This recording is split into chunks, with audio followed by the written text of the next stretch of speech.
Bonsoir et bienvenue pour le 7-8, l'actu, le journal de la rédaction, chaque soir en direct à 18h du lundi au vendredi. Voici les titres de ce mardi 29 avril. Saint-Quentin-en-Yvelines, un nouveau visage, celui de Michel Laugier, le maire centre-droit de Montigny-le-Bretonneux, succède donc au socialiste Robert Cadalbert. Il est l'invité du journal, il reviendra sur la nouvelle organisation de l'agglomération. Jean-Marie Cavada, Marielle de Sarnez, tête de liste alternative en Ile-de-France. Les deux formations partent ensemble pour la campagne après la division des municipales. Et puis à Elancourt vient de se tenir un forum pour inciter les 11-25 ans à bouger, pratiquer un sport, oui, mais lequel? Des associations donnaient des conseils aux familles samedi dernier au gymnase Chastanier. L'image du jour à présent, c'est à Saint-Nom-la-Bretèche, le comédien plébiscité par le public Danny Boone en pleine partie de golf. Et c'est pour la bonne cause, il est le parrain de mécénat chirurgie cardiaque. Il participait à un trophée solidaire qui chaque année permet de récolter des fonds afin d'aider des enfants souffrant de malformations du cœur à venir en France et à être opérés lorsqu'ils ne peuvent pas être soignés dans leur pays d'origine par manque de moyens financiers et techniques. Mécénat chirurgie cardiaque a déjà aidé plus de 2000 enfants depuis sa création en 1996. Le trophée du golf solidaire fête sa 17e édition. On écoute Danny Boone. C'est une histoire de coup de cœur et après de dire et d'espérer. Enfin après, après s'il faut, c'est être là, disponible pour aider l'association et mettre ma notoriété au service de la récolte de fonds, quoi. Voilà. Reportage complet sur la manifestation et le travail de mécénat chirurgie cardiaque, ce sera demain, même heure, sur TV Fil. Politique à présent, à la maison Jean Monnet, père de l'Europe.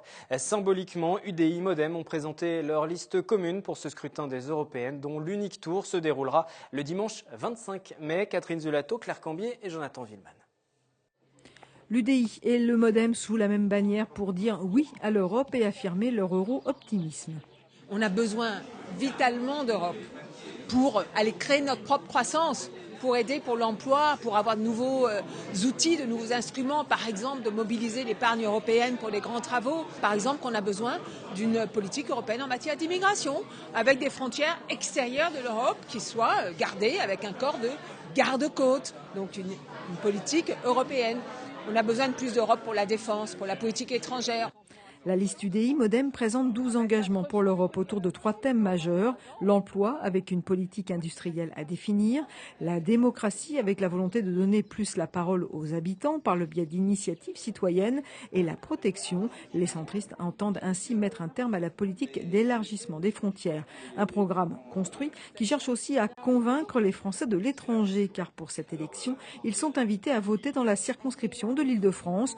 2 millions sont inscrits. Il faut donc les séduire. Et parmi les colistiers, un Yvelinois, Bruno Millienne, qui a vécu à l'étranger. Le regard qu'ont les pays étrangers, à la fois sur la France et à la fois sur l'Europe, je dirais que c'est des regards teintés d'émerveillement avec des petites étoiles dans les yeux.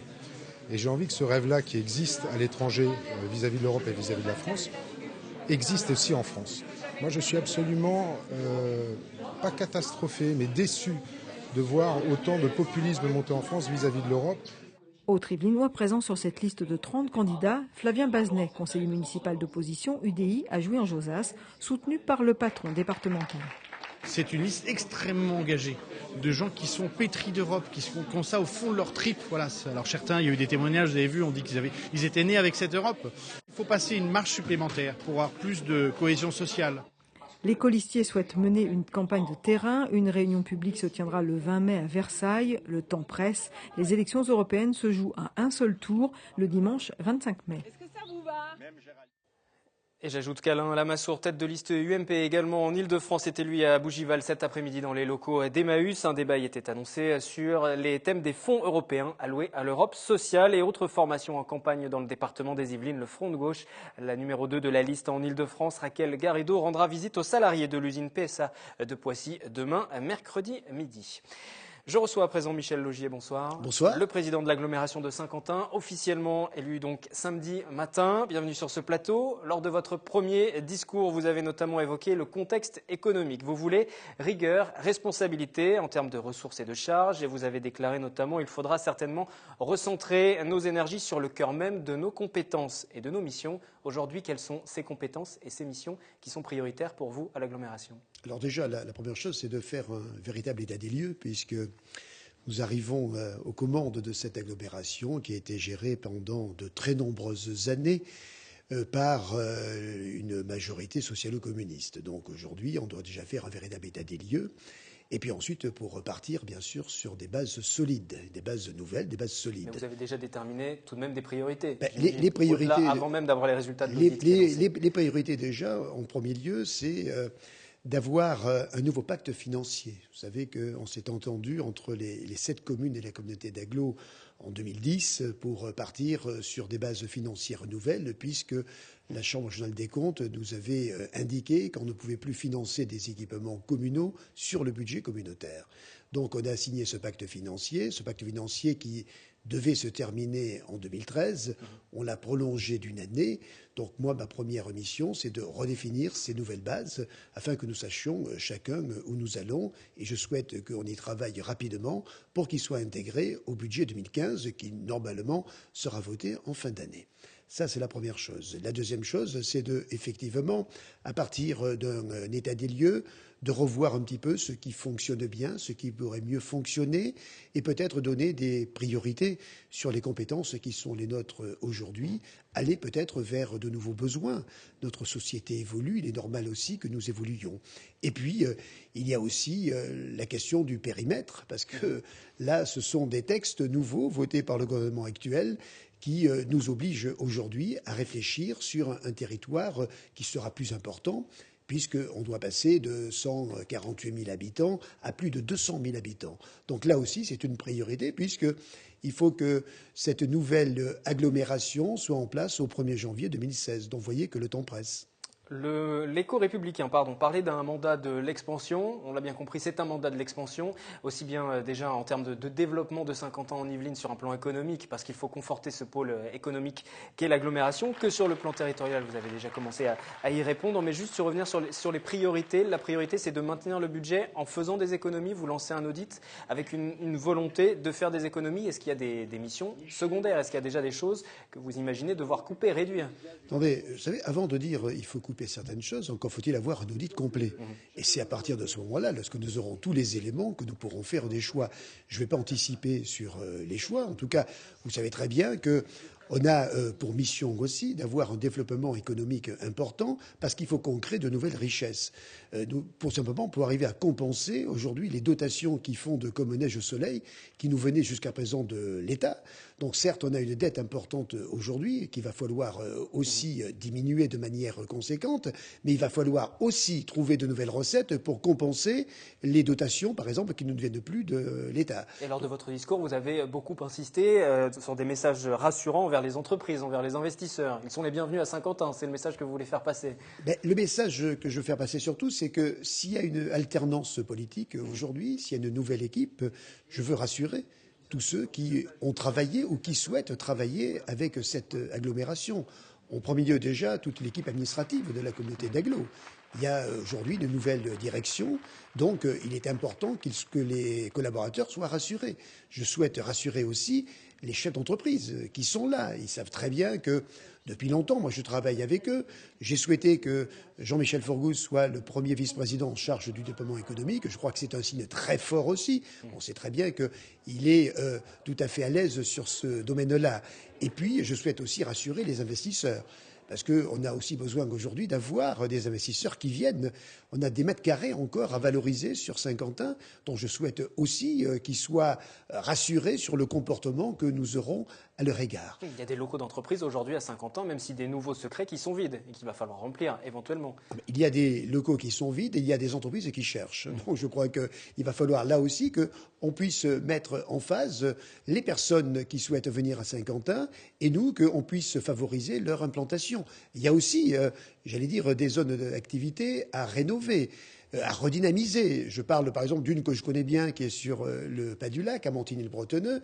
Regardez l'arrivée de Mercedes, eh bien c'est vraiment le départ de ce que nous voulons faire, c'est-à-dire avoir un parc d'entreprises qui se renouvelle. Et on a fait aussi la même chose sur Guyancourt avec l'immeuble Star sur l'avenue du Centre. Eh bien, je souhaite qu'on continue comme ça sur la totalité des communes. On a un territoire qui est attractif, il faut.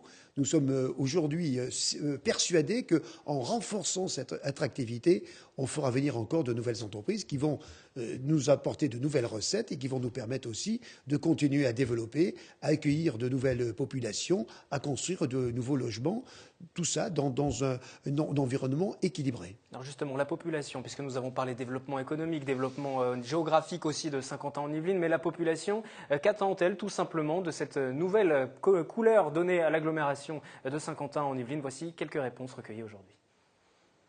On verra bien, hein. Moi je peux pas dire d'avance, hein. Mais comme la nouvelle maire de Voisin n'est pas vraiment à droite, c'est un peu particulier, quoi. Eh bien, absolument rien, étant donné que pour moi, la gauche, la droite, c'est exactement pareil. Du coup, les seules choses qui auraient pu changer, c'est un peu les politiques sociales, mais sur la communauté d'agglomération de Saint-Quentin, je pense pas que ça va trop changer. Peut-être sur les logements sociaux, je sais pas. Mais dans le fond, je pense que ça changera franchement pas grand-chose.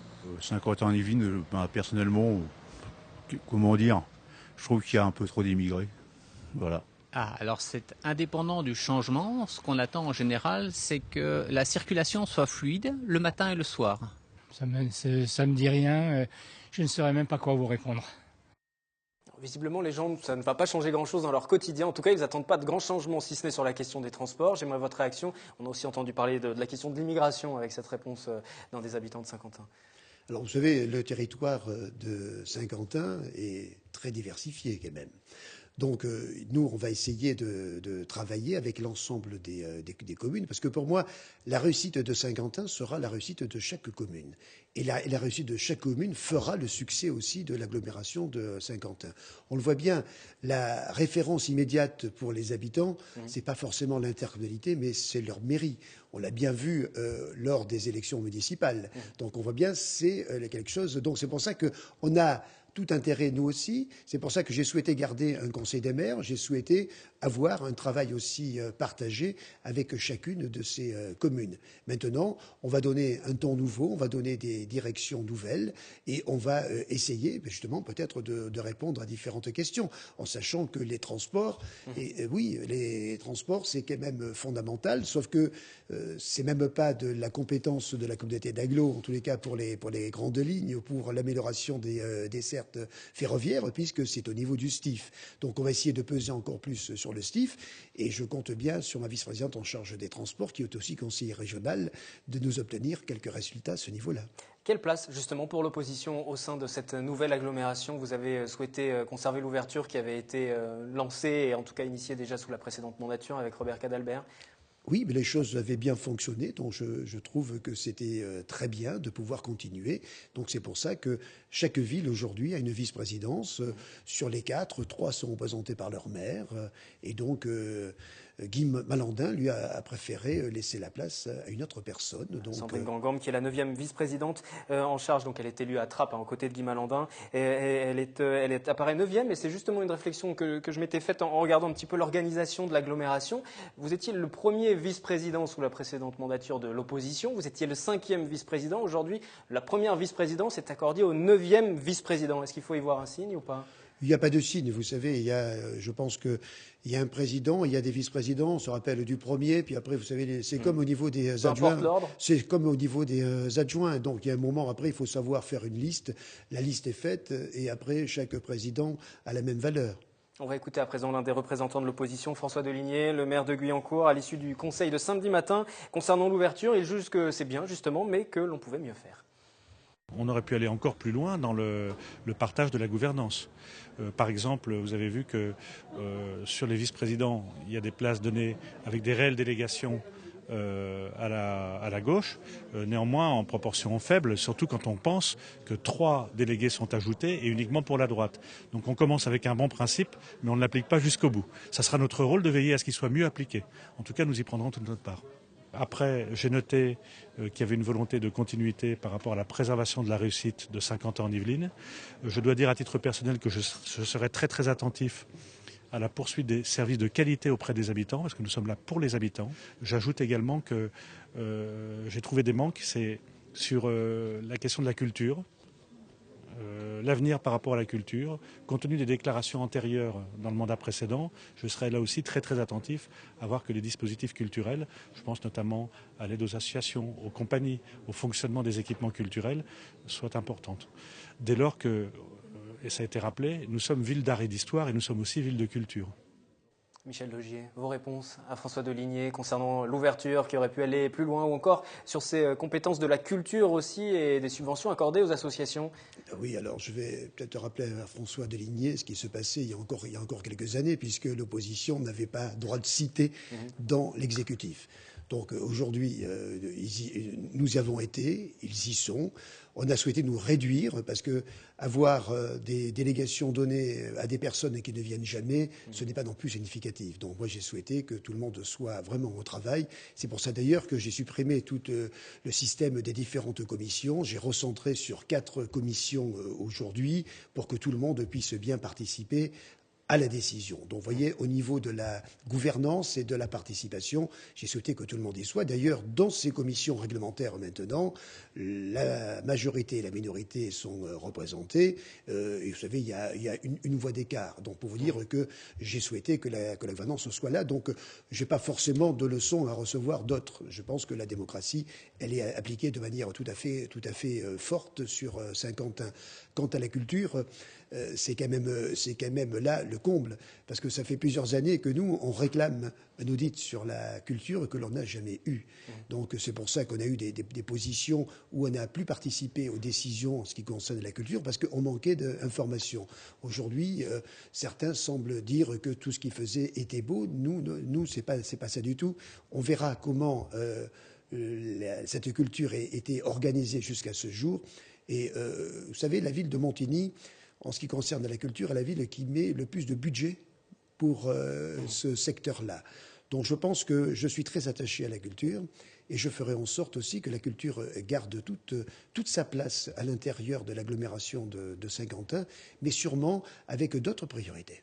D'autres priorités, on en revient à la question que je vous posais tout à l'heure. On attendra les résultats de l'audit aussi global pour voir quels seront les signes que vous allez lancer sur l'agglomération de Saint-Quentin. Une dernière question, vous avez tout à l'heure évoqué ce conseil des maires. On aimerait en savoir un petit peu plus sur son fonctionnement et son rôle. Donc ce sont uniquement les maires qui se réunissent. Donc on va juste rappeler qu'à l'agglomération de Saint-Quentin-en-Yvelines, il y a encore 4 communes à gauche et 3 à droite. Donc vous allez être en minorité au sein de ce conseil des maires? Attendez, le conseil des maires est là pour donner des orientations.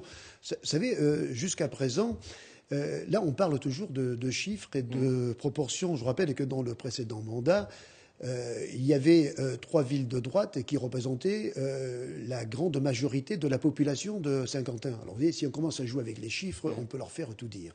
Moi, ce que je souhaite, c'est qu'il y ait du respect, qu'il y ait de la considération qui soit là au niveau du Conseil des maires pour qu'on puisse prendre les bonnes orientations et qu'on puisse avoir les décisions qui vont dans le bon sens pour les communes et pour notre agglomération. Le Conseil des maires n'a pas de pouvoir, ce sont des indications, des réflexions qui sont lancées? Ce sont des indications, mais ce sont aussi des positions. Ce sont aussi des positions, mais jusqu'à présent, ça n'a pas posé de problème quand les maires de droite étaient dans la minorité. Donc je ne vois pas pourquoi ça en poserait, parce que les maires de gauche seraient dans la minorité. Merci Michel Laugier, président de l'agglomération de Saint-Quentin et maire bien sûr de Montigny-le-Bretonneux, d'être venu ce soir. Merci, bonsoir. Autre sujet, dimanche 27 avril, on commémorait les victimes de la déportation à Bois d'Arcy. La cérémonie a été marquée par la présence d'anciennes victimes et de résistants, également Olivier Maniscalco, Anthony Reich. Une journée pour ne pas oublier. Ce week-end, une commémoration en souvenir des déportés de la guerre 39-45 se tenait à l'hôtel de ville de Bois d'Arcy. Une cérémonie en hommage aux disparus et aux victimes de la barbarie nazie. Un moment de recueillement pour les copains tombés au combat. Tant que je serai debout, je viendrai. Je leur dois ça à mes camarades qui sont là, parce qu'ils sont tous morts. J'ai eu de la veine, je suis revenu. Une chance formidable. Témoigner des souffrances de mon père, hein, et puis de la mienne également, quoi. Parce que comme on le dit, dans la vie courante, on ne se rend pas compte de tout ça. Témoigner de l'horreur de la guerre et raconter son parcours de combattant, c'est aussi l'occasion de transmettre aux plus jeunes une histoire et des valeurs. Et même enfant, on se rend bien compte du sacrifice de ses aînés. C'est quelque chose d'important, quoi. C'est comme des gens qui sont morts, c'est pas rien. Je veux dire, c'est leur vie, ils ont fait ça pour la France, quoi. Donc voilà. Je trouve que c'était bien de se lever tôt, on va dire, pour rendre hommage aux personnes qui ont libéré la France et aux personnes qui sont mortes pour nous, que ce soit des enfants ou des adultes. Ils ont fait ce combat pour libérer leur France, la liberté. Cette année marque le 60e anniversaire de la journée nationale de la déportation. En France, durant la Seconde Guerre mondiale, près de 160 000 personnes ont été déportées. Inscrire ses enfants au sport, une bonne idée. Encore faut-il trouver la discipline idéale. À Elancourt vient de se tenir un forum sport et santé pour inciter les 11-25 ans à bouger. Yolène Torres, Anthony Reich. Le sport, la santé et les jeunes au cœur d'un forum organisé par le service jeunesse d'Elancourt. Suite à une enquête qu'elle a menée, la ville a voulu informer et pousser les jeunes à pratiquer une activité sportive. Je me suis rendu compte qu'il y avait quand même beaucoup d'accidents au travers du sport et que certaines populations, certains jeunes restaient, malgré tous les clubs présents sur la ville, encore un petit peu en retrait et du coup ne pratiquent pas de sport. Bouger, oui, mais il faut savoir bien le faire et pour donner les bons conseils, tout un panel de professionnels de santé était au rendez-vous. Une des premières règles pour un sportif, savoir gérer son alimentation. J'essaye, c'est pas facile. Parce que quand on est jeune, on sort beaucoup aussi et c'est pas facile.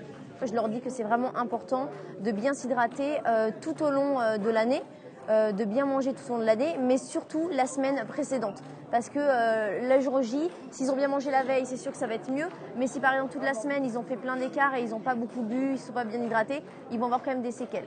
Donc c'est pourtant des conséquences en tout cas, des contre-performances ou autres. Contre-performance rime alors avec mauvaise alimentation, mais pas seulement. Sur le forum, une psychologue a également alerté sur les addictions qui ne font jamais bon ménage avec la pratique sportive.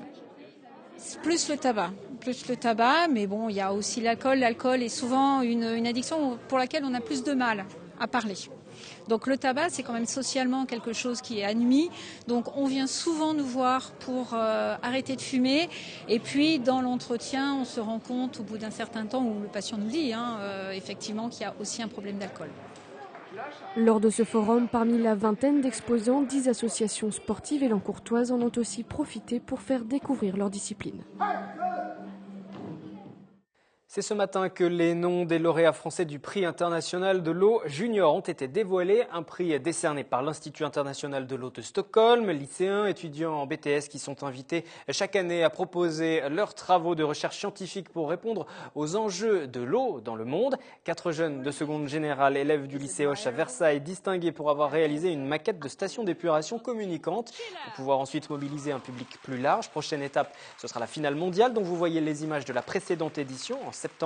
20 000 $ en jeu, dont 5 000 pour l'établissement lauréat. Ministre de l'Éducation nationale, de l'écologie, du développement durable, mais également de la recherche, de l'enseignement supérieur soutiennent cette initiative.